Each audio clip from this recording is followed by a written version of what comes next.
more so than anyone else because she ended up calling Donald Trump. Actually, let's just get into what she had to say about Trump.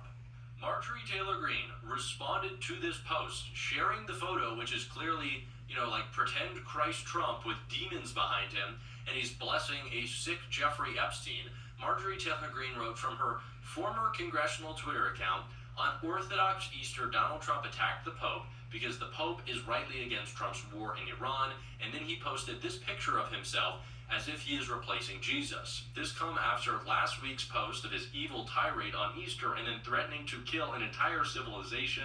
I completely denounce this and I'm praying against it. In a follow-up post on Twitter, Marjorie Taylor Greene said that this was essentially next to the Antichrist. She used the word Antichrist. She said this was the Antichrist, and I agree.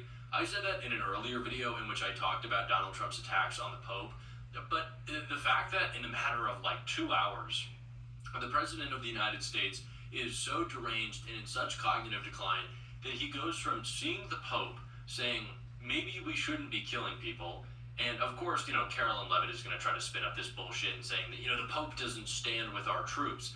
The troops don't stand with Donald Trump, right? The troops don't want to go and die for Israel. The troops are pushing back on Pete Hegseth and his holy war that he's, pretend preaching about.